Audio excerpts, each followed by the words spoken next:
Okay, dear students, today we are going to discuss fiscal policy. Fiscal policy, obviously, all of us macroeconomics का एक important topic है और हम उसके ऊपर बात शुरू करते हैं।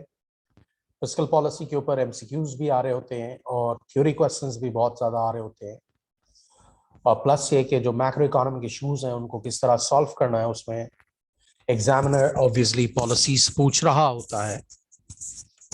तो इसलिए fiscal policy is important topic of all of us.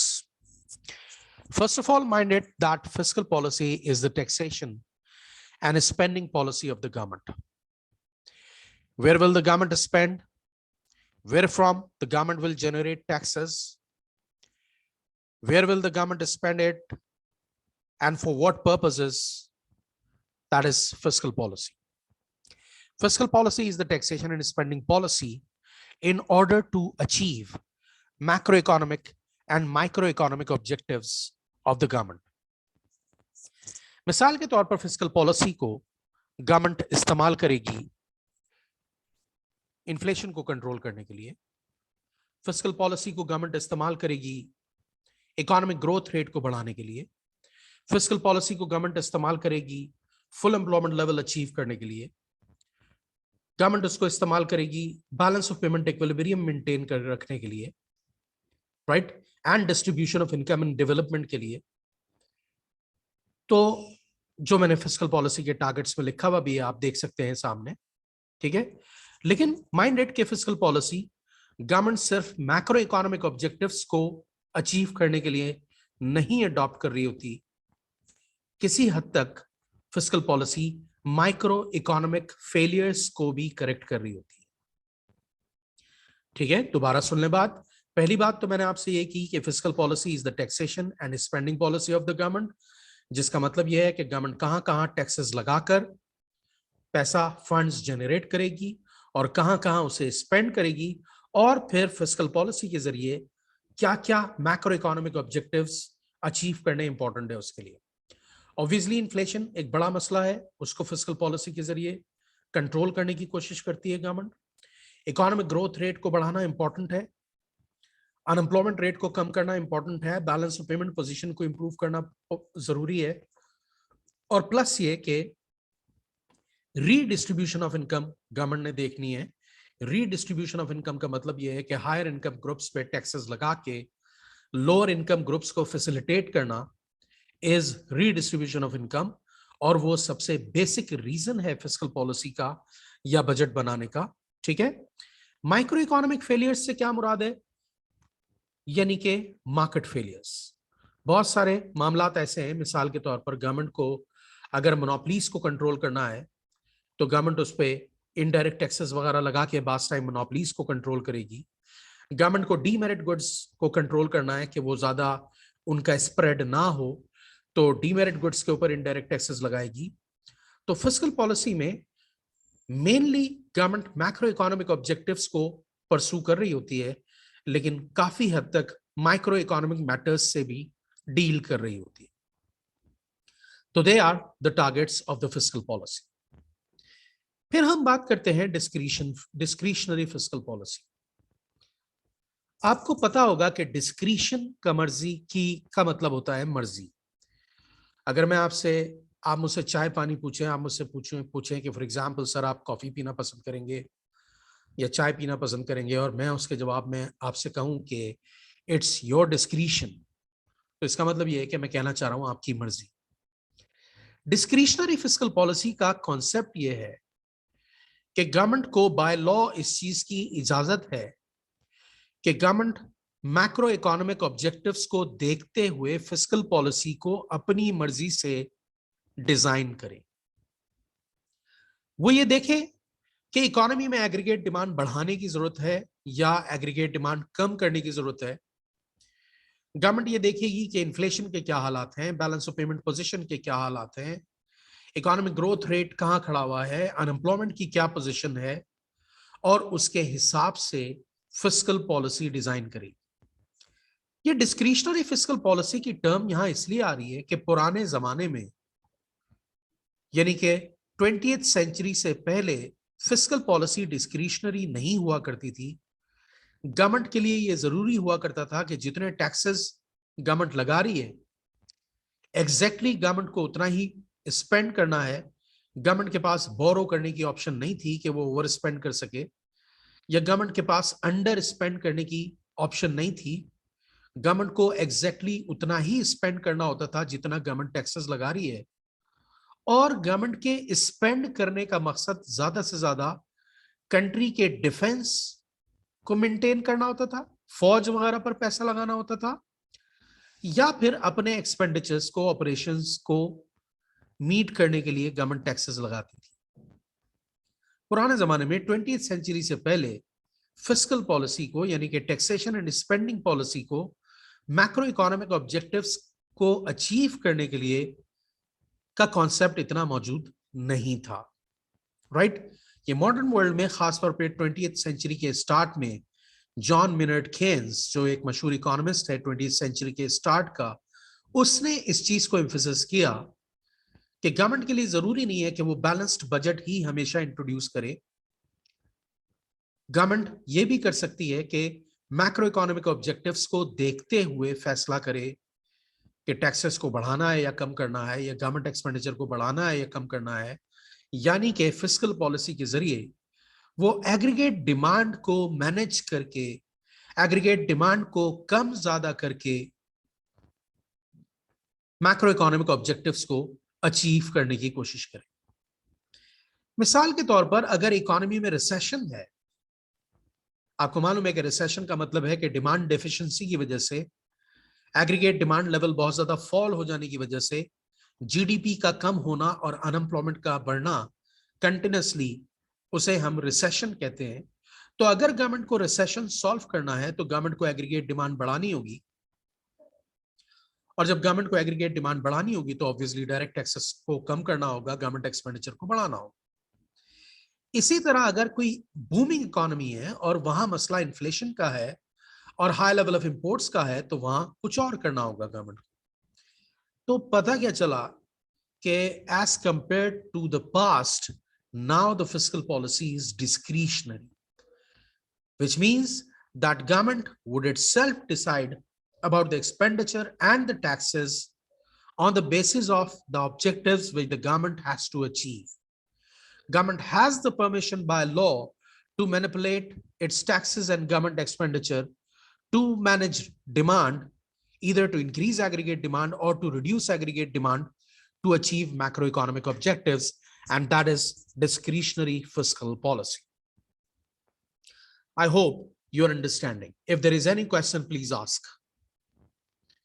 Open your mic and ask. Otherwise, I'll assume that you are understanding everything. फिर हम बात करते हैं फिर हम बात करते हैं फिस्कल स्टांस की। फिस्कल स्टांस का मतलब एक तरह से गवर्नमेंट का ऑब्जेक्टिव है कि government contractionary fiscal policy adopt करने जा रही है या एक्सपेंशनरी फिस्कल पॉलिसी अडॉप्ट करने जा रही है। गवर्नमेंट बजट को बैलेंस्ड रखना चाह रही है, या ओवर स्पेंड करेगी या अंडर स्पेंड करेगी। इन तीनों बातों का मतलब मैं आपको समझाता हूं। फिस्कल स्टांस का मजीद मतलब समझ लें कि फिस्कल स्टांस का मतलब यह है कि गवर्नमेंट का जो बजट है वो कितना ज्यादा एक्सपेंशनरी या कितना ज्यादा कॉन्ट्रैक्शनरी है।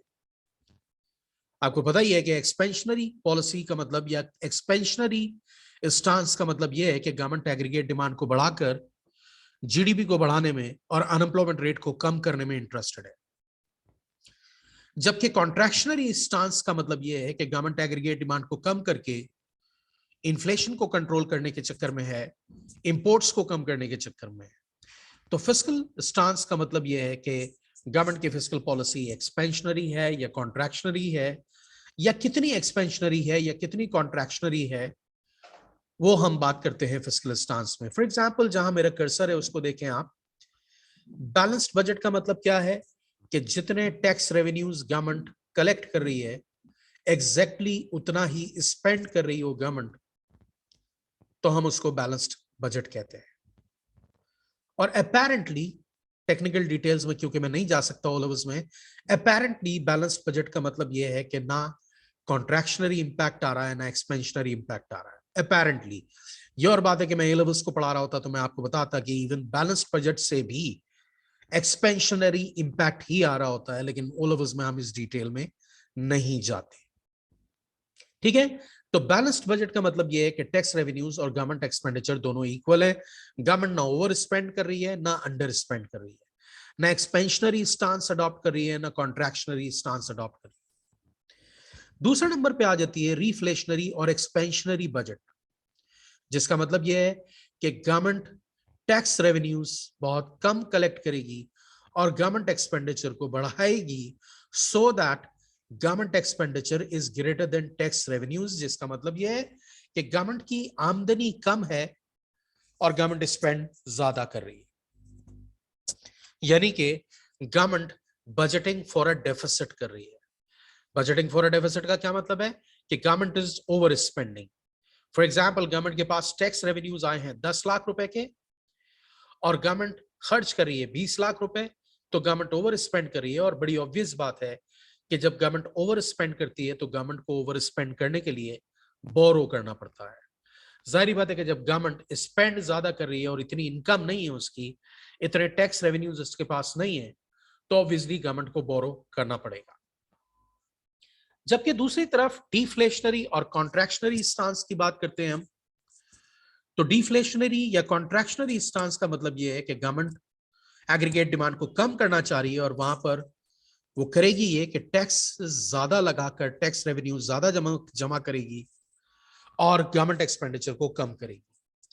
क्योंकि गवर्नमेंट एक्सपेंडिचर को कम करने से एग्रीगेट डिमांड कम होगी और टैक्स रेवेन्यूज को बढ़ाने से एग्रीगेट डिमांड कम होगी। और इन्फ्लेशन को कंट्रोल करने के लिए और इंपोर्ट्स को कंट्रोल करने के लिए गवर्नमेंट को टैक्स रेवेन्यूज बढ़ाने होंगे और गवर्नमेंट एक्सपेंडिचर कम करना होगा ताकि एग्रीगेट डिमांड कम हो। और इस सिचुएशन को हम फिर कहेंगे कि it is budgeting for a surplus. Government budgeting for a surplus का क्या मतलब है कि गवर्नमेंट खर्च कम कर रही है, पैसा जमा ज्यादा कर रही है टैक्सेस में, और उस सरप्लस को या तो अपने पास रख रही होगी या फिर उस सरप्लस से पास्ट में जो बोरोइंग की है गवर्नमेंट ने उनको पे बैक कर रही होगी। जब बजटिंग फॉर अ डेफिसिट कर रही है तो बोरो कर रही है, और जब बजटिंग फॉर अ सरप्लस कर रही है तो गवर्नमेंट पे बैक कर रही है। बजटिंग फॉर अ डेफिसिट से एक्सपेंशनरी इंपैक्ट आएगा, जबकि बजटिंग फॉर अ सरप्लस से कॉन्ट्रैक्शनरी इंपैक्ट आएगा। एक्सपेंशनरी इंपैक्ट से मुराद यह है कि एग्रीगेट डिमांड बढ़ रही होगी, जबकि कॉन्ट्रैक्शनरी इंपैक्ट का मतलब यह है कि एग्रीगेट डिमांड कम हो रही होगी। ठीक है, बात समझ में आ रही है? अच्छा जी, यस सर। फिर हम आ जाते हैं रीफ्लेशनरी फिस्कल पॉलिसी को, यानी कि हम उसको जरा सा डिटेल में देख लेते हैं। I have already told you that reflationary fiscal policy is expansionary fiscal policy. Expansionary fiscal policy में गवर्नमेंट करना क्या चाह रही है? गवर्नमेंट एग्रीगेट डिमांड को बढ़ाना चाह रही है। क्यों बढ़ाना चाह रही है? क्योंकि अगर इकोनॉमी रिसेशन में है, जीडीपी ग्रोथ रेट या तो बहुत लो है या नेगेटिव है और अनएम्प्लॉयमेंट रेट हाई है, तो ये आमतौर से डिमांड डेफिशिएंसी की वजह से होता है। एग्रीगेट डिमांड लेवल बहुत ज्यादा फॉल होने की वजह से क्या कहते हैं, ऐसा हो रहा होता है कि जीडीपी कम होना शुरू हो जाए और अनएम्प्लॉयमेंट बढ़ना शुरू हो जाए। तो फिर सोल्यूशन ये है कि गवर्नमेंट एग्रीगेट डिमांड को बढ़ाए। और जाहिर बात है कि एग्रीगेट डिमांड जब बढ़ेगा तो फर्म्स पहले से ज्यादा प्रोड्यूस करेंगी, ज्यादा एम्प्लॉय करेंगी और नेशनल इनकम और एम्प्लॉयमेंट मोर देन प्रोपोर्शनेटली बढ़ना शुरू। और उसके लिए गवर्नमेंट को करना क्या पड़ेगा? गवर्नमेंट एक्सपेंडिचर को बढ़ाना पड़ेगा और टैक्सेस को कम करना होगा। माइंडेड, जब मैं कह रहा हूं कि टैक्सेस को कम करना होगा तो यहां मैं मेनली डायरेक्ट टैक्सेस की बात कर रहा हूं। आप देख सकते हैं मैंने यहां एक्सप्लेन किया हुआ है कि अगर डायरेक्ट टैक्सेस कम हो रहे हैं तो after tax income of individuals and firms बढ़ जाएगी। जब डायरेक्ट टैक्सेस कम हो रहे हैं तो after tax income of individual and firms बढ़ जाएगी। As a result individuals consume ज्यादा करेंगे और फर्म्स इन्वेस्ट ज्यादा करेंगी, क्योंकि आफ्टर टैक्स इनकम बढ़ने से फर्म्स की री इन्वेस्टिंग एबिलिटी इंक्रीज हो जाएगी। ठीक है, और after tax income of consumers जब बढ़ेगी तो वो पहले से ज्यादा कंज्यूम करेंगे, फर्म्स पहले से ज्यादा इन्वेस्ट करेंगी. We already know that consumption and investment is the part of aggregate demand. Aggregate demand की इक्वेशन आपको पता ही है, मैंने नीचे लिखी हुई है, यहां पर आप देख सकते हैं. It is C + I + G + X - M. तो जब कंजम्पशन और इन्वेस्टमेंट एक्सपेंडिचर बढ़ेगा तो एग्रीगेट डिमांड बढ़ेगी, और जब एग्रीगेट डिमांड बढ़ेगी तो जाहिर बात है कि फर्म्स पहले से ज्यादा प्रोड्यूस करने की कोशिश करेंगी और ज्यादा वर्कर्स को एम्प्लॉय करेंगी. As a result GDP growth rate बढ़ना शुरू हो जाएगा और अनएम्प्लॉयमेंट रेट कम होना शुरू हो जाएगा. ठीक है. और एक्सट्रीम केसेस में गवर्नमेंट यहां पर क्या कहते हैं, बजटिंग फॉर अ डेफिसिट करेगी, यानी कि ओवर स्पेंड करेगी बोरो करके. और जब बोरो करेगी तो पब्लिक सेक्टर बोरोइंग रिक्वायरमेंट होगी, क्रिएट होगी. यहां पर मैंने डेलिबरेटली इस टर्म को मेंशन कर दिया है ताकि ये टर्म पता हो आपको. PSBR, public sector borrowing requirement. ये पब्लिक सेक्टर बोरोइंग रिक्वायरमेंट कब डेवलप होती है? जब गवर्नमेंट ओवर स्पेंड करे, क्योंकि जब टैक्सेस इतने हैं नहीं और गवर्नमेंट टैक्सेस से ज्यादा स्पेंड कर रही है तो गवर्नमेंट बोरो करेगी, और वो जो बोरोइंग की रिक्वायरमेंट है उसे हम PSBR यानी कि पब्लिक सेक्टर बोरोइंग रिक्वायरमेंट कहते हैं. ठीक है. अच्छा जी, फिर हम आ जाते हैं डिफ्लेशनरी फिस्कल पॉलिसी पर. डिफ्लेशनरी फिस्कल पॉलिसी का मतलब क्या है कि government contractionary fiscal policy adopt कर रही है. कॉन्ट्रैक्शनरी फिस्कल पॉलिसी क्यों अडॉप्ट करनी है? आमतौर से कॉन्ट्रैक्शनरी फिस्कल पॉलिसी गवर्नमेंट जब अडॉप्ट करेगी जब गवर्नमेंट ये देखेगी कि इन्फ्लेशन रेट बहुत ज्यादा बढ़ रहा है, इंपोर्ट्स बहुत ज्यादा बढ़ रही. होता यह है कि जब एग्रीगेट डिमांड लेवल बहुत ज्यादा बढ़ने लगे तो वो इन्फ्लेशन को लीड करती है, और इन्फ्लेशन की वजह से जब लोकल प्राइसेस बढ़ती हैं तो उसकी वजह से इंपोर्ट्स भी बढ़ने लगती हैं. So whenever aggregate demand would increase rapidly, that would cause demand side inflation. And apart from that, because of local high prices, people will start to import as well.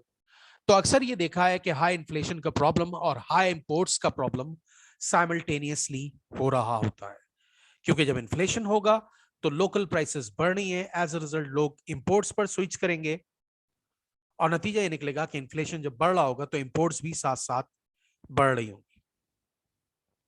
Government के पास उसका solution क्या है कि government contractionary fiscal policy adopt करे ताकि aggregate demand fall हो, ताकि imports की डिमांड फॉल हो और लोकल गुड्स की डिमांड फॉल हो, ताकि एक्सपोर्टेबिलिटी भी बढ़े.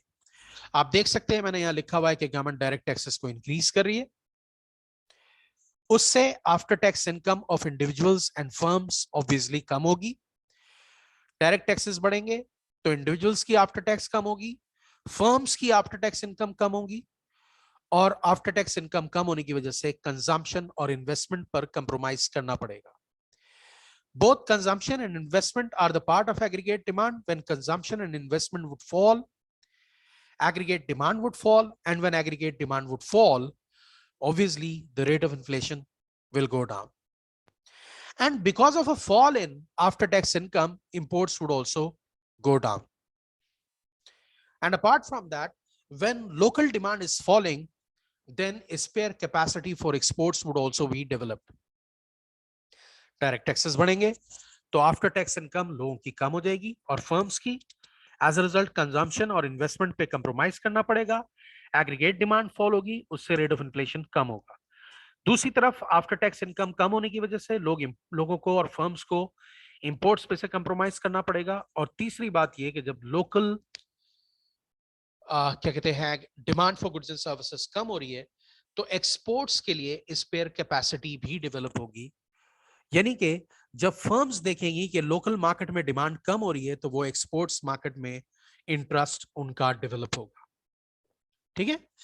फिर दूसरी बात मैंने यहां की हुई है कि एग्रीगेट डिमांड को कम करने के लिए गवर्नमेंट अपना एक्सपेंडिचर कम करेगी, because government expenditure is also the part of aggregate demand.